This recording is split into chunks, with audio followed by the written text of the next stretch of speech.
Oui, vous m'excuserez, j'ai intitulé un petit peu cette communication éducation au développement durable, quels enjeux pour les espèces.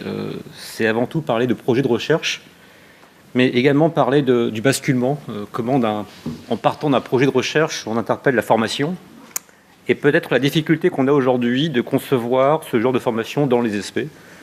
Et je suis heureux qu'il y ait une première réunion d'un réseau des espèces, en espérant que maintenant il y aura des actions de ce réseau dans le futur. Pour essayer de comprendre un petit peu le début de la réflexion, ce n'est pas une réflexion personnelle, hein. J'avoue que c'est une réflexion qui est collective, notamment sur les projets de recherche et les projets de formation, mais qui nous amène aujourd'hui à poser différentes questions aux espèces et de voir dans quelle stratégie aujourd'hui on avance par rapport à certains débats. Peut-être, première réflexion, c'est de replacer le contexte et de replacer ce champ d'éducation au développement durable. Alors ici, je vais parler bien sûr de développement durable, mais je pense aussi à mes collègues qui font de l'éducation aux médias, à l'information, l'éducation à la citoyenneté, à la santé, parce que je pense que c'est un dossier qui, bien sûr, se généralise à l'ensemble des éducations. Si je prends juste la question de l'éducation au développement durable, c'est une question qui est vaste et on va dire, historiquement, elle est prise par l'UNESCO depuis très longtemps. Je vous rappelle qu'on est sorti d'une décennie UNESCO depuis 2014 et qu'on s'engage vers un programme d'action pour 2015. Et on insiste sur différents éléments. Si vous regardez bien, ces éléments ne sont pas propres à l'EDD comme on l'appelle aujourd'hui, on les retrouve dans toute forme d'éducation. Sauf qu'on insiste beaucoup sur les thèmes clés du développement durable, à retrouver dans les enseignements, sur les méthodes participatives, on est tous confrontés à ce genre de choses, sur l'autonomisation des apprenants, sur les comportements à modifier.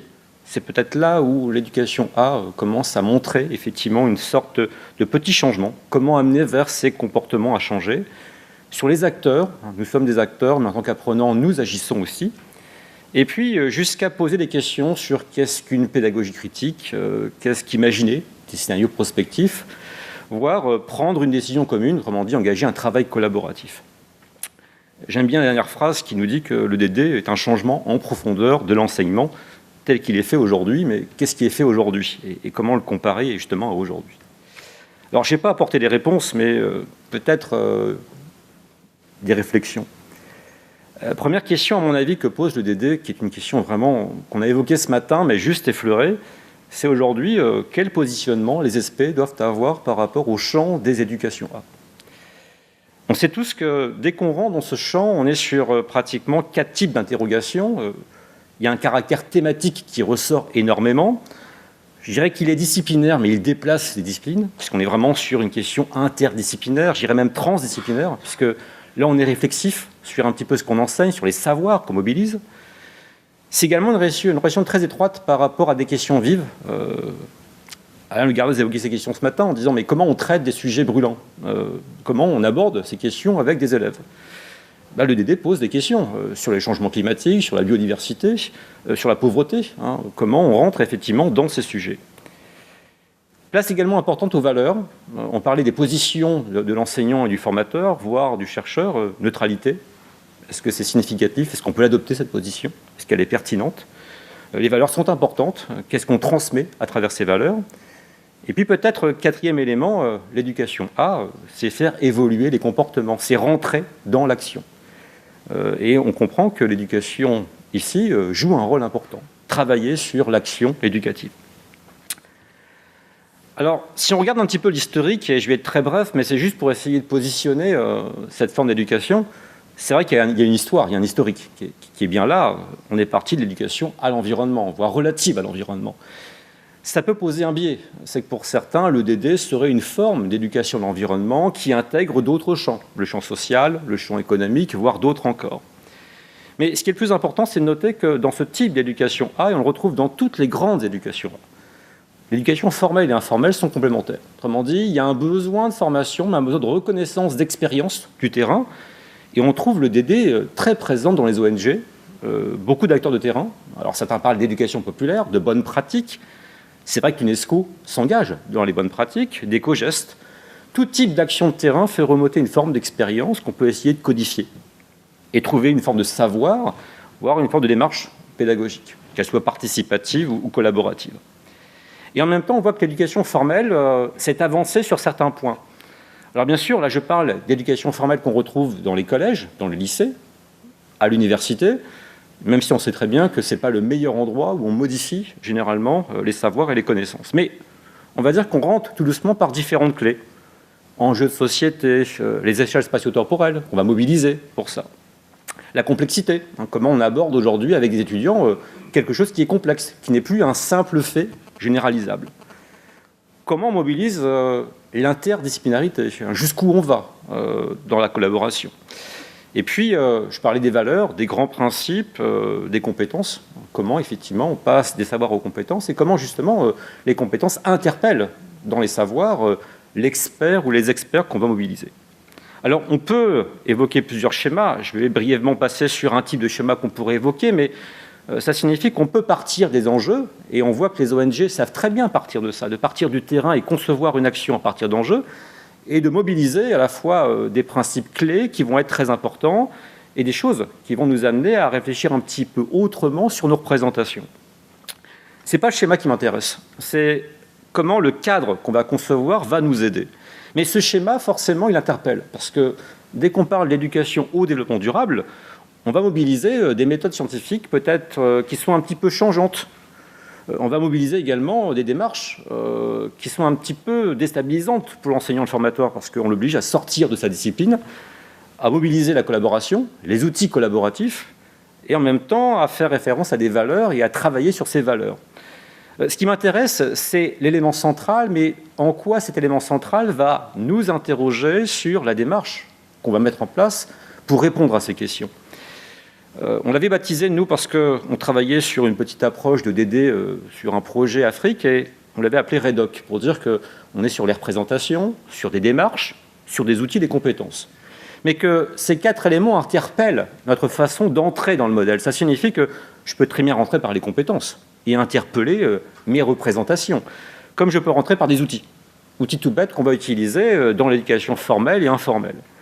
Et ce que je trouve intéressant, peut-être dans les éducations A, c'est de mêler justement ces différentes clés d'entrée. On n'est pas dans l'expertise des sciences de l'éducation, mais on est dans une réflexion et une réflexivité qui va nous imposer de comprendre quel type de représentation on mobilise pour comprendre un sujet. Bien sûr qu'on a tous en tête des techniques comme les questionnaires, comme les focus group, voire des outils technologiques sur l'analyse de discours. Mais ça, c'est intéressant pour essayer de rentrer dans ce qu'on va nous appliquer dans l'éducation A. Et toutes ces démarches, bien sûr, ne sont pas forcément bonnes sur le terrain, elles sont à discuter avec le public, avec effectivement les apprenants en général, mais en même temps, ça pose des questions sur les outils. Comment on les mobilise et comment, dans les cycles que l'on connaît bien aujourd'hui, ces outils sont pertinents ou ne sont pas pertinents. Et bien sûr, finalement, on revient à la question des compétences, parce que n'oublions pas, on parle également de recherche, mais de professionnalisation, et on a besoin, nous, d'avoir des outils de recherche-action. Ce qui m'amène à dire que lorsqu'on tente de positionner le DD, ou alors on s'en tient à un directeur très visionnaire et qui a en sa tête une mission peut-être à donner à l'éducation A, ou alors on réfléchit sur comment faire rentrer un tel projet dans l'ESP. Je trouve qu'aujourd'hui, il y a 3 manières avec des biais qui sont posés à la recherche et peut-être qui nous interpellent sur la manière de penser la recherche. La première idée, c'est de se dire qu'on peut se spécialiser, on peut adopter une vision de masterisation dans les éducations A. Et on pourrait imaginer que chaque SP ait sa spécialité. Tout le monde est bien chez soi, on a un laboratoire qui permet de faire vivre tout ça, mais si on regarde bien, la plupart des chercheurs en éducation A sont isolés. Il y a très peu de gros laboratoires qui ont les capacités à pouvoir générer ce type de réflexion. Donc la collaboration est forcément obligatoire. Alors elle peut se faire par un réseau local. Les observatoires sont de bons réseaux locaux pour dynamiser la recherche sur le terrain, créer ce lien entre éducation formelle et informelle. Mais ce n'est pas suffisant. Ce n'est pas suffisant parce qu'il faut un réseau plus large. Et ce réseau doit reposer sur une série d'observatoires. C'est là justement l'interpellation sur qu'est-ce que les spécialistes doivent faire ou qu'est-ce que le réseau pourrait faire. Le souci, c'est lorsqu'on fait ça, on touche bien sûr la question de la profession, mais on ne touche pas la manière de changer nos comportements, d'amener tous les corps d'enseignants, apprenants, chercheurs, à intégrer ceci. Il y aurait une deuxième logique, c'est de créer des modules transversaux et accepter que dans tous les masters, on parle de développement durable et de DD. Alors ça peut être complexe, quel volume horaire, sous quelle bannière. Ce que je remarque, c'est que si le DD est rentré dans les champs disciplinaires, tout le monde en fait aujourd'hui dans les lycées et collèges, il rentre au second degré, il ne rentre pas au premier degré. Et ça interpelle. Peu de chercheurs travaillent sur l'EDD ou sur des projets EDD dans ce cadre-là. Ce qui signifierait qu'on aurait besoin quand même, parce que c'est la base, si on change les comportements, si on parle de recherche-action, on devrait les retrouver ici. Donc comment faire pour qu'on puisse retrouver l'EDD dans le cadre des SP à ce niveau-là? Comment trouver ces modules qui, j'insiste bien, partent de travaux de recherche-action et font remonter jusqu'à concevoir des formations qui sont diplômantes. Je vais finir sur une réflexion d'expérience, puisque nous, on l'a eu à Clermont, et on l'a eu, mais grâce à des partenaires, grâce à des collègues qui ont bien voulu s'associer à ce projet.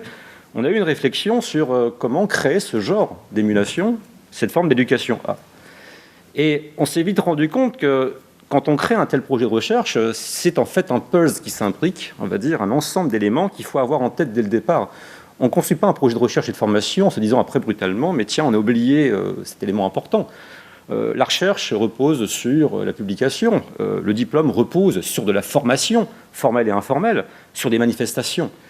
Et on a essayé de concevoir quelque chose qui partait d'une réflexion locale, à partir d'un observatoire, de travailler sur des recherches, je l'ai dit, formelle et informelle, parce que les actions de terrain, les acteurs du terrain font également de la recherche, qu'il faut pouvoir codifier. Et puis on a eu l'appui de beaucoup de collègues qui ont accepté de différents aspects de venir chez nous et de faire monter en puissance ce genre de diplôme. Ce qui me fait dire que quand on regarde tout ça, et le parcours, parce que ce que je vous évoque là, c'est pratiquement 3 à 4 ans d'expertise sur un diplôme qui évolue sans cesse, c'est que je me rends compte que ceci n'aurait pas été possible si une forme de réseau n'avait pas été mis en place. Et ce réseau a dépassé le cadre des labos. Et c'est là où j'insiste beaucoup, ce qui me gêne beaucoup aujourd'hui, c'est que les labos prennent trop de pouvoir, et trop de pouvoir sur la capacité à mobiliser ces recherches-actions sous forme de discours, sous forme également de plans de recherche. Alors c'est vrai que chacun a des formes d'initiative, elles sont plus ou moins pertinentes, mais il me semble qu'il serait intéressant dans le futur que le réseau SP réfléchisse sur la place à donner aujourd'hui à cette forme d'éducation A. Il est clair que si on les laisse dans chaque XP, on aura chacun une spécialité, peut-être qu'on s'en satisfera, mais on perd une richesse collective énorme, et peut-être qu'aujourd'hui on pourrait accepter l'idée que plusieurs espèces se réunissent, conçoivent des masters ensemble, avec une taille critique, avec un plan de recherche, et qui peut-être remettrait en cause la manière de penser la recherche-action aujourd'hui au sein de chaque SP. Je vous remercie.